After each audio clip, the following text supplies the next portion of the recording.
Em Peruíbe, pessoal que está assistindo a gente pela internet, encarnados e desencarnados, sejam bem-vindos.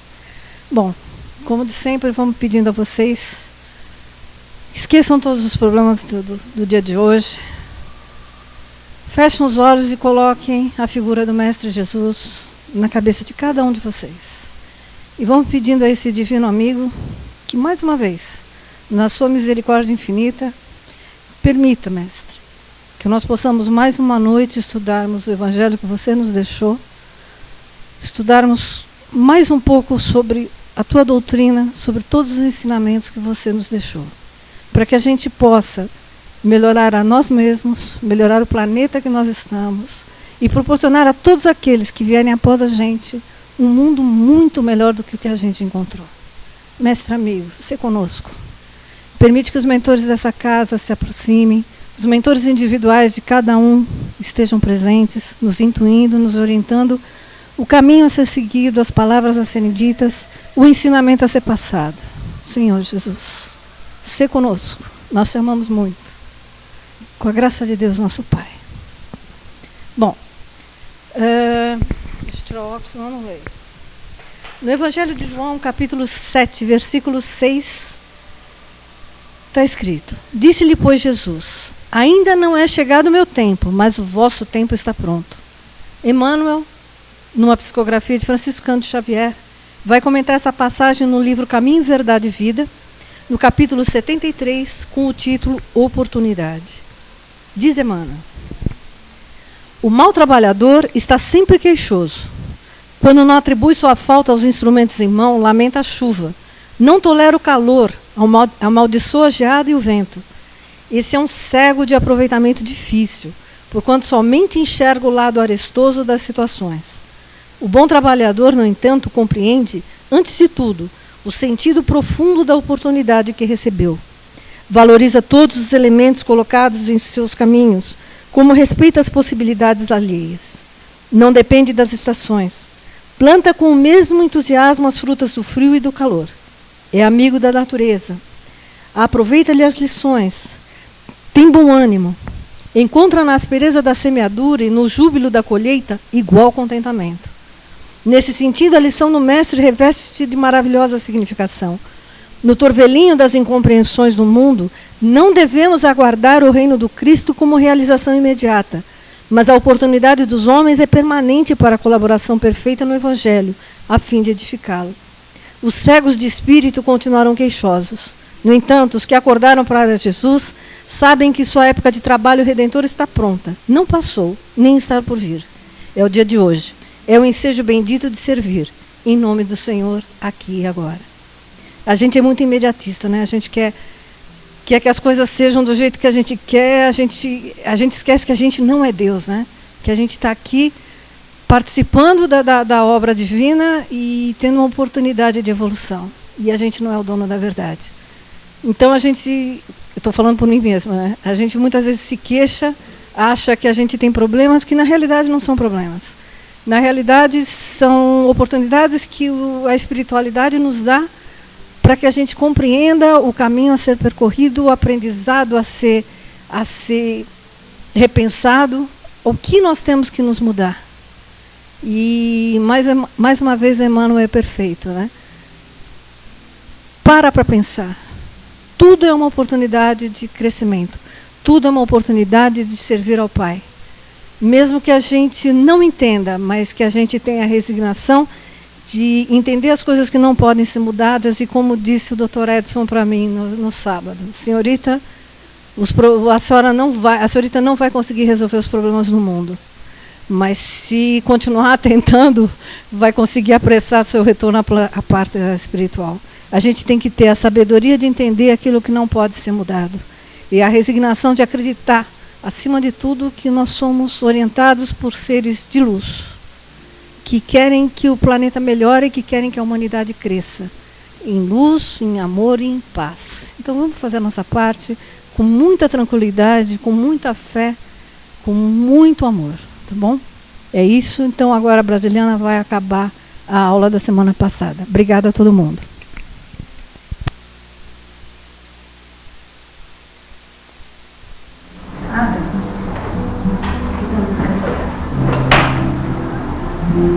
Boa noite, pessoal. Mais uma vez, sejam todos bem-vindos. O pessoal do Peruíbe, pessoal da internet, pessoal aqui presente, né?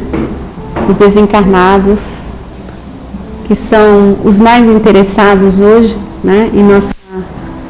Em busca de melhora, porque se preparam para nascer de novo, né? E essa é a grande alegria que nós temos, que a vida é eterna, né, e que nós temos novas oportunidades, mas que procuremos não perder, para quem está encarnado, a oportunidade de hoje, né, que é o que chama a atenção a nossa lição de hoje, a oportunidade. É no próximo slide. Isso.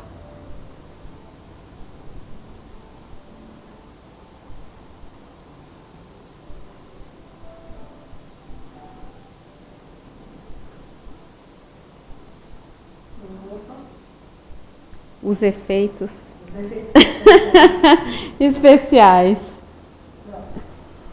E continuando a nossa aula da semana passada, né, a respeito da ética moral do médium, especialmente, é muito importante para que ele possa desenvolver um trabalho com objetivo leal, né, à vontade de Deus, né, e não a nossa, porque nós nada sabemos, nós somos aprendizes, né? E o mais importante é a sua justiça, é o seu amor. É o que nós devemos captar em nossas almas, né? Por isso que nós precisamos aprender. E esse é um dos maiores caminhos, né? O caminho da mediunidade, onde nós somos instrumentos de Deus, né? No intercâmbio entre o plano físico e o espiritual, que é a nossa casa eterna.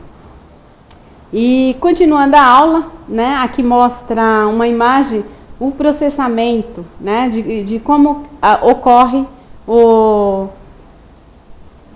a manifestação física, a manifestação espiritual, entre como se processa na mente, né? Primeiro, a mensagem chega ao córtex cerebral, né? Segundo, ele dá acesso aos centros da memória, que é os centros de força, né, que é recebido através do perispírito, e esse centro de força manda a mensagem para a pineal, onde ela vai fazer o processo necessário, né, atingindo onde é mais sensível no médium, né, a sua condição de dar assistência ao espírito ou de receber assistência, porque se você está recebendo comunicação de um espírito evoluído, é você que vai receber, né?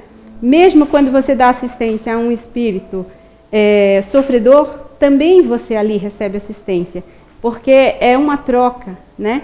É um momento de amor seu para com o outro, que começa o seu trabalho de arrependimento em busca do Pai, né? Correndo atrás do tempo perdido. Vamos lá, Saninha, para o próximo. E aqui a gente vai mostrar agora a importância do centro de força no processo da manifestação, né? Nós já tivemos aula sobre os centros de força, todos eles, né? E entendendo que nós temos 7 principais e milhares de outros em nossos corpos, né? O coronário, ele está em todo o fenômeno mediúnico. Por quê? Ele é o principal centro de força e distribui, né, toda a energia para os outros centros. Então ele está em todo fenômeno mediúnico. O frontal, ele participa na psicografia, na vidência e na audiência. É onde nos é direcionado a energia através dos nossos mentores, né, nos direcionando para onde é necessário, onde nós somos mais sensíveis e vamos dar a assistência necessária. O laríngeo, que fica na garganta, né? E nós damos a manifestação de psicofonia, que é falado. O gástrico, o esplênico, são os de efeitos físicos, né? Onde nós vamos produzir ectoplasma em um número maior, né? Para que seja realizados os efeitos físicos. E aqui, dificuldade da identificação. Por que existe a dificuldade de alguns médiuns? Primeiro, porque pelas nossas limitações, né? Depois, pela experiência, porque quando nós começamos a desenvolver a mediunidade, nós não temos essa concepção, né? De que espírito nós estamos falando, de quem é. Então tem todo um trabalho nosso de estudar, de procurar nos reformar para poder conceber com mais pureza, né? Não contemporaneidade do espírito comunicante. Questão psicológica inerente à vontade do comunicante. Quer dizer, se ele não tiver vontade de dar a manifestação, nós nada podemos fazer, né? Para que haja uma manifestação mediúnica, o espírito também tem que querer. Você não vai dar uma comunicação só, né? Isso é um conjunto, é um trabalho em conjunto, né? De médium, espírito, mentores, né? Dirigentes. É um trabalho em conjunto, assim como Deus procura sempre nos dirigir. Um trabalho em conjunto, nunca sozinho, né? Porque nós somos uma grande família e precisamos trabalhar para que a grande família retorne à casa do Pai. Olha o que diz. Os seus efeitos hoje estão correndo. Eu achei que tinha uma figurinha aparecendo. Ah, tá. Olha o que diz Martins Peralva, em Mediunidade e Evolução. Identifica o mensageiro, encarnado ou desencarnado, pela mensagem que te dê. Mas, se é justo, lhe afiras a cultura. É imprescindível, anotes a orientação que está dentro dela. Quer dizer, através da comunicação que você recebe, você ali também é um meio de identificar o espírito, né? Não 100%, porque você precisa de experiência, você precisa estudar, entender, né? Conhecer o trabalho dos outros para poder você identificar isso. Mas numa comunicação você tira a essência dela, né? E é isso que ele nos aconselha. Vamos lá, Soninha. E agora vamos falar da ética do médium.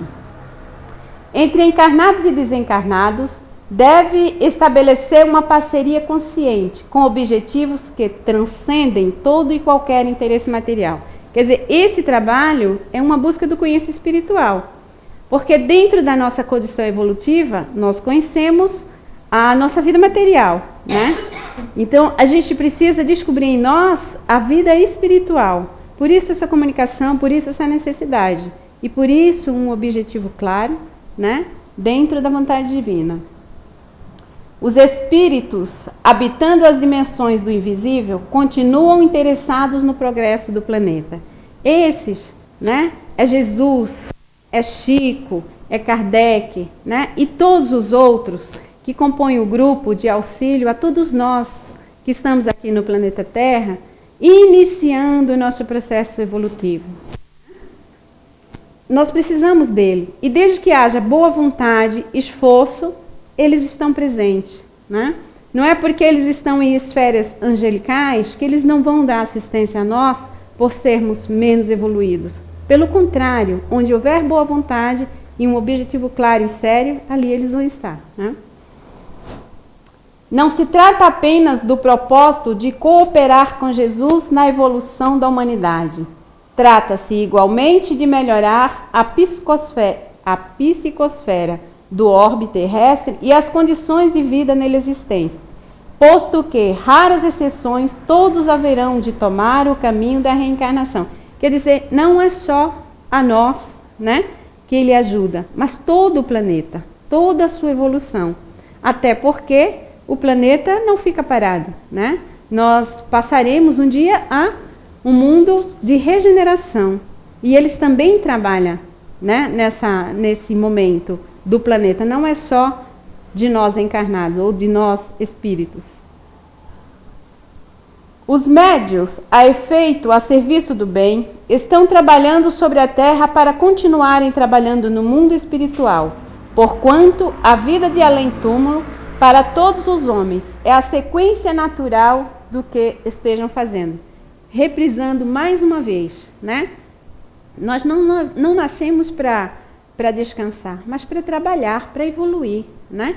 Se Jesus nos lembra o tempo inteiro, meu pai trabalha até hoje e eu também. Por que nós vamos ser diferentes se nós queremos estar com eles, né? Se eu quero encontrar o meu pai, se eu quero um dia estar com Jesus, eu quero ser como eles, né? E esse é o caminho. Aprendemos a trabalhar aqui para quando desencarnar, continuar trabalhando. Quem estiver pensando que vai descansar, é melhor tirar o cavalinho da chuva. Vamos embora. Não é mesmo? O médium deve encarar com maior responsabilidade o compromisso assumido, lutando por um melhor aproveitamento do tempo. O que é mais importante observar? Tudo depende da sua decisão, né? De você para com os outros. Porque os outros estão apostos, né? A necessidade que a gente venha ter. Agora, se eu não tiver vontade, se eu nada quiser fazer, ninguém pode fazer por mim, né? Somos os individuais. Somos um grupo, trabalhamos em grupo sim, mas eu preciso fazer por mim, né? E ninguém pode fazer por mim aquilo que eu tenho que fazer. É a sua parte no trabalho, vem cooperar, né? Se somos co-criadores, é isso que diz? Co-criadores com o Pai, né? Temos que fazer a nossa parte. Condição mediúnica desprezada assemelha-se ao talento enterrado da parábola de Jesus. Eis, né, os nossos irmãos que já têm a mediunidade evoluída. O que acontece com esses irmãos quando desencarnam? É muito triste. O sofrimento dói, né? Porque a sua consciência, né, o entendimento se abre e logo ali ele vê a oportunidade que ele perdeu. Aí ele começa a batalhar, a chorar e a pedir perdão a Deus para que tenha uma nova oportunidade. Só que não é brinquedo, né? Não é brinquedo. Você vai ter que trabalhar em cima disso para conseguir alcançar outra oportunidade. Primeiro porque nós aqui, né, estamos agora estacionando. Ninguém quer mais ter filhos. É um e olhe lá, né? Aquele negócio de ter 10 filhos, 20 filhos, acabou a festa, né? Então a luta agora para nascer de novo vai dar trabalho. Se você está encarnada, aproveite a oportunidade, repense, né? E veja o que você está fazendo, porque depois vai doer, não tem como. Os que se revelam indiferentes diante de seus dons mediúnicos anularão em si mesmos excelente oportunidade de trabalho. Nós sabemos, mediante os estudos que é feito dentro da espiritualidade, quanto mais a sua mediunidade é desenvolvida, mais responsabilidade você tem, mais você precisa. Então Deus te deu mais para que você pudesse enxergar. Está correndo? Está fugindo? Veja bem quem é que está fazendo, né? Não vai dizer depois que Deus esqueceu de você. Porque quando desencarnar vai entender que não. Aí, já viu. Quem faz questão de cultivar-se mediunicamente estabelece importantes vínculos mentais com a espiritualidade e a ideia de sua própria sobrevivência constantemente, a influência em suas decisões. Nós sabemos da influência do mundo espiritual sobre nós, até porque eles têm mais conhecimento e busca de toda forma nos auxiliar. Porque sabe a dificuldade que vamos encontrar depois, né, que partirmos daqui. Então, os espíritos, né, nossos mentores especialmente, o trabalho que a gente dá, né, como eles trabalham, né? Muitas vezes eu falo para o meu mentor, né, peço perdão, peço desculpa, falei, puxa, quanto trabalho, né? A gente não precisa caminhar desse jeito. É tanto amor, é tanta dedicação. Por que a gente não atenta? E a gente fica reclamando de amor que não recebe. Como não recebe? Recebe sempre, né? Se tem uma coisa que não nos falta nesse mundo é amor. Agora, eu não sei que tipo de amor eu estou procurando, né? A mediunidade é um terreno que será ocupado no espaço psíquico do medianeiro. Quem é o medianeiro? Nós, né? Por espíritos que lhe reclamarão a posse para o bem ou para o mal. E aí a história da sintonia, né? Com quem eu estou me sintonizando? Se eu me sintonizar no bem, eu só posso praticar o bem. Como é que eu vou praticar mal se eu estou em sintonia com o bem? Jamais. Agora, se eu ando com preguiça, nada quero fazer, né? Quem que eu vou chamar para junto de mim? Né? Só os amigos desocupados que também não quer fazer nada, que também não fez nada. E aí está chateado porque não fez nada e diz, aquele ali também não quer, vamos para lá, né? Vamos bagunçar. Mas é você que escolhe, não são eles que escolhem, né? A escolha é feita por nós, é a responsabilidade de cada um.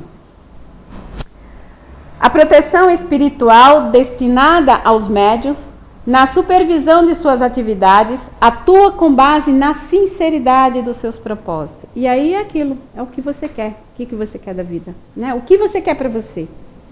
Precisa ter cuidado com o que pensa e com o que pede.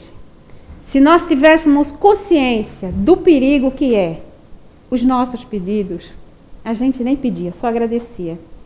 Sabe? Então, pensa bem quando você pedir, pensa nas consequências do que você pede. Mas pensa direito, né? Não pensa no escuro, não, porque no escuro a gente não enxerga. A gente não tem potência para isso ainda. Medianeiros que atraíam a influência dos espíritos ignorantes, não oferecerão sintonia aos que, por seu intermédio, desejam desenvolver um trabalho sério e de consequências benéficas para a humanidade. Lógico que não. Eu só posso fazer o bem e trabalhar com o bem se eu me sintonizar com ele. Né? Ele não vai ter dificuldade de entrar em sintonia comigo. A dificuldade é minha por causa da minha vontade, é a minha escolha. Né? É o trabalho íntimo de cada um. Comece. Vamos embora, Samir. Sem o que chamaríamos de moral mediúnica. A mediunidade jamais será exercida de modo responsável. Você tem que ter educação, você tem que ter bons pensamentos, boas atitudes, né? Eu não posso querer educar alguém se eu não sou educado, né? Eu falo sempre para os meus filhos e eu falo muito com Deus. A gente tem muita dificuldade de educar, porque eu não posso dizer aos meus filhos que ele não faça aquilo que eu ando fazendo. A primeira coisa que ele vai me dizer é, você faz, por que eu não posso fazer? Né? É muito difícil, então eu peço muita força a Deus para que eu consiga fazer o melhor, né? Para que eles possam se direcionar. Se eles quiserem ir para outra direção, eu vou ter a consciência limpa de que eu coloquei para eles o melhor, de que eu fiz o melhor para eles, né? Ninguém é santo, mas todo mundo pode se esforçar e fazer o melhor, né? Aí vê o que diz o capítulo 20 do Livro dos Médiuns, da influência moral do médium. Questões diversas. Dissertação de um espírito sobre a influência moral. Esse livro foi escrito da mesma forma que o Livro dos Espíritos, né? Kardec fazendo pergunta e eles respondendo. Tá, então vamos lá. Questão 226, primeiro A. O desenvolvimento da mediunidade guarda relação com o desenvolvimento moral dos médiuns? Olha o que ele responde. Não. A faculdade propriamente dita se radica no organismo, independente do moral. Quer dizer, nós nascemos com ela, é natural nosso, é do espírito, né? É um atributo do espírito, não é do corpo físico. Que às vezes a gente está encarnado, coloca a mão assim sobre o corpo, parece que é o corpo, né? A gente tem que entender, né, que a gente é espírito. Nós não somos um corpo de carne. O corpo de carne é temporário, por isso que ele precisa retornar para casa também. Do jeito que a gente quer ir para casa, né, voltar para aqueles aonde nós vivíamos que é só amor, né, que é só trabalho no bem, e a gente sente saudade, o corpo físico sente saudade, né, de voltar para a terra, né, para os seus elementos voltarem para as suas famílias, né, eles também se congregam, não só apenas nós. E o que é que eu ia dizer? Tá, natural nosso, né? Então, independe de se eu for mal ou bom, eu tenho a mediunidade comigo. A faculdade mediúnica é inerente, né? Isso não modifica de quem eu sou, né? Eu nasço com ele. É um dom, e é por isso que alguns dizem que é um dom, né? Que a gente recebe de Deus, porque é natural do espírito. Segundo A, sempre há dito que a mediunidade é um dom de Deus, uma graça, um favor. Por que então não constitui privilégio dos homens de bem? E por que se vê em pessoas indignas que a possuem mais alto grau que a que dela usam mal? Quer dizer, é mais ou menos o que eu comentei antes, né? Primeiro, é natural. Segundo, Deus não tem preferência por filhos. Porque a partir do momento que Deus tiver preferências por filhos, né, aí não é justo. O que nós conhecemos de justiça? Nós somos muito pobres para entender de justiça, né? E Deus não traz essas coisas pequenas, né, que a gente tem, esses vícios que nós carregamos aqui no planeta. Deus é livre dessas coisas. Então ele não tem preferência. Tudo, né, que um tem, o outro tem. Ah, mas por que o outro já é anjo e eu não sou uai? Porque eu não quis trabalhar? Porque eu não quis fazer a minha parte? Como é que eu vou ser igual ao outro ou semelhante ao outro, que ninguém é igual, se eu não fiz a minha parte?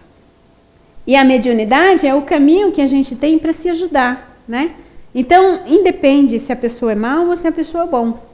E Deus não coloca mais, não é porque o outro é mal, é para que ele enxergue, para que eles consigam enxergar. Porque o que diz o homem que vive no mal? Ele sempre fala a mesma coisa. Primeiro ele diz que Deus não existe porque Deus nunca viu ele, né? Que Deus não é bom, que Deus não é justo porque ele leva uma vida miserável e tem um que tem mansão, quer dizer, ele só olha o plano material, né? Não olha a vida espiritual. Não sabe nem o que o outro carrega de dor nem de sofrimento, né? Aqui na Terra a gente tem um olhar torto de quem tem dinheiro, né? É quem vive bem. A gente nem sabe o que é bem, nem sabe o que é bom. No dia que a gente descobrir, né? Aí a gente também vai ver que a gente também tem esse direito e pode alcançar. É uma questão de cada um. É uma questão de escolha, né? Eita, que palavra. Todas as faculdades são favores pelos quais deve a criatura render graças a Deus, sem dúvida. Tudo que a gente recebe vem dele, né? Nós não criamos nada. Pois que homens há privados delas. Poderias igualmente perguntar por que concede Deus vista magnífica a malfeitores, destreza a gatunos, eloquência aos que dela se servem para dizer coisas nocivas. O mesmo se dá com a mediunidade. Se há pessoas indignas que a possuem, é que disso precisam mais do que as outras. Para se melhorarem. Pensas que Deus recusa meios de salvação aos culpados? Ao contrário, multiplica-os no caminho que eles percorrem. Põe-nos nas mãos deles. Cabe-lhes aproveitá-los, assim como Judas, o traidor. Ai, como é pesado chamar ele de traidor. Não fez milagres e não curou doentes. Quer dizer, quando Judas se recuperou, não fez todas aquelas coisas, né? Quando estava com Jesus e Jesus amparando, ele não fazia o trabalho dele? Ele não era em si mal, né? Se deixou levar por sintonia ruim, né? Entrou na sintonia dos irmãos que estavam mais doentes do que ele. Ali ele ficou, né? Não conseguiu se sair porque não estava orando e vigiando, não estava olhando para si mesmo, que é o que a gente faz aqui, né? É por isso que eu digo, exemplo não nos falta, né? Tanto Jesus deixou sua exemplificação de todo o bem que realizou, de humildade, de caridade, de amor, de todo o bem que a gente possa imaginar, como tem os exemplos, né, das dificuldades dos apóstolos, mesmo sendo espíritos com evolução muito maior que a nossa. Vejam a dificuldade. Para isso a gente precisa nascer de novo, para começar, para batalhar, né, para verificar se a gente está mesmo no bem ou se é só uma conversa nossa, né? Deus permitiu que ele tivesse esse dom, para mais odiosa tornar os seus próprios olhos a traição que ele praticou. Aí é o que eu digo, né? Quando a gente chega no mundo dos espíritos, aí que a gente vai descobrir as cacas que a gente fez. Doeu nele, vai doer na gente também. Quinta, nas lições ditadas de modo geral ao médium, sem aplicação pessoal, não figura ele como instrumento passivo para a instrução de outrem?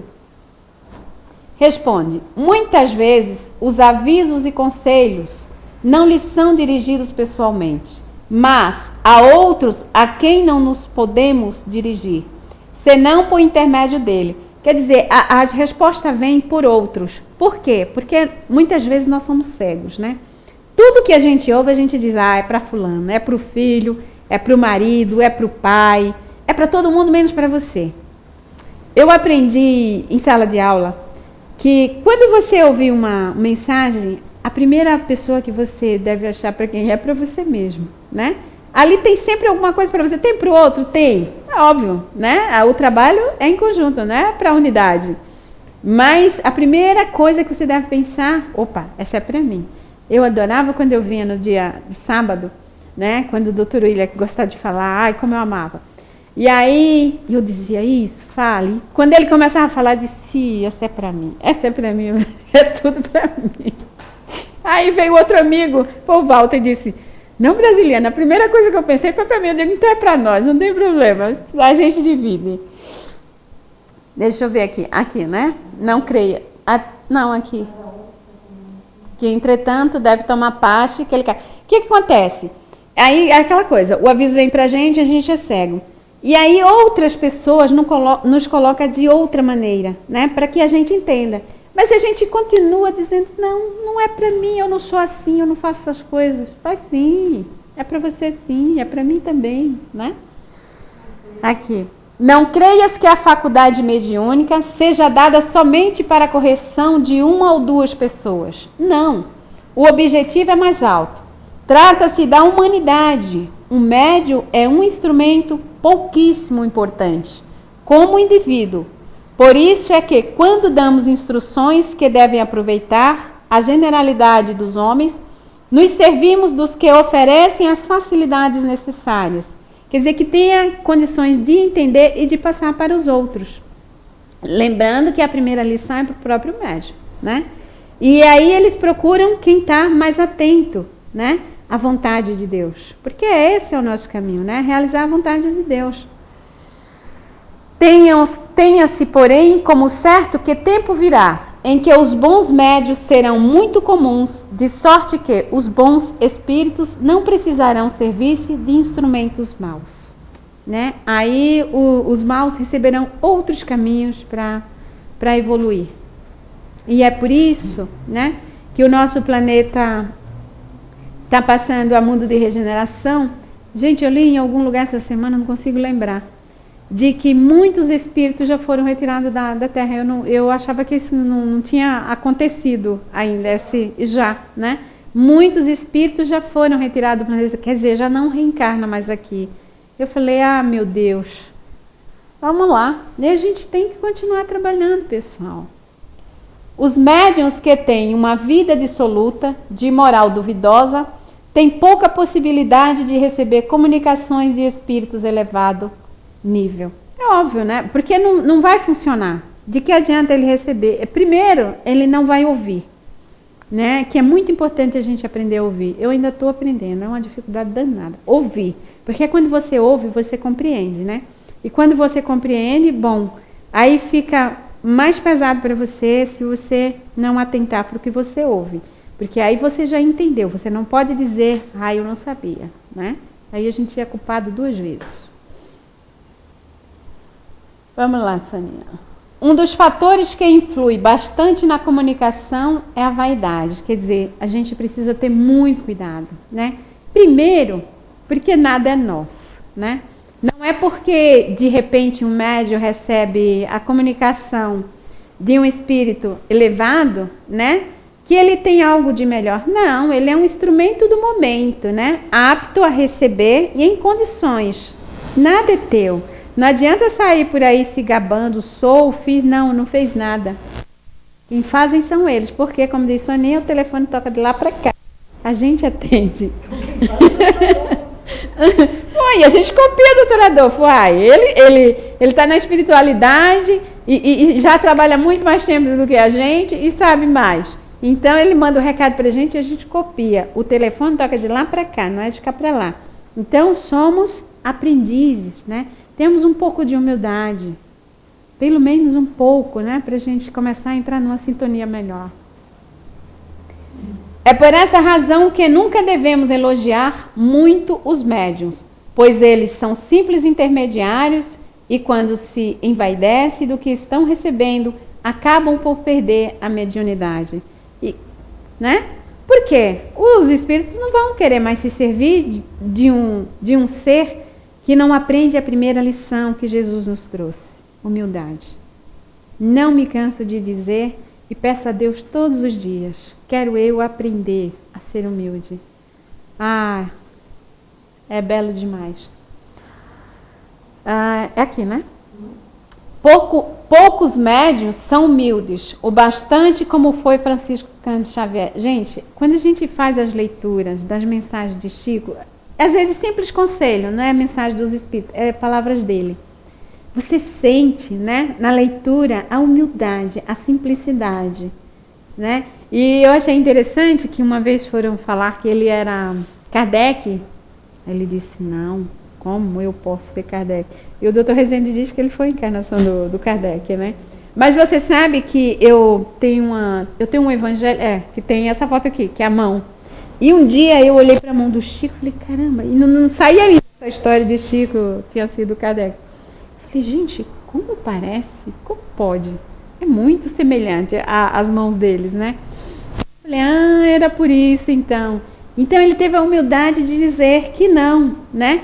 Que mesmo que fosse, para ele isso não tinha importância, é uma nova tarefa, né? O trabalho de Kardec é um, o trabalho de Chico é outro, é uma nova oportunidade. Graças a Deus, né? Chico não perdeu a oportunidade. E aí a gente vê a luta do médium. Chico sofreu desde pequenininho. Teve que perder uma mãe, depois outra. Perder, né? Entre aspas, até para aprender a crescer. Mas mesmo assim, a gente fica olhando com uma dó. Era tão pequenininho, né? Um sofrimento. Foi com aquela madrinha doente, né? E a mãe disse, não, filho, você tem que compreender ela. Tenha paciência, né?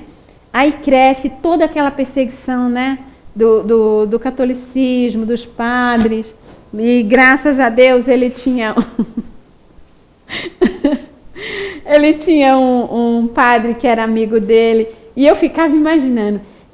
Depois que o padre desencarnou, eu falei, deve ser uma bênção, né?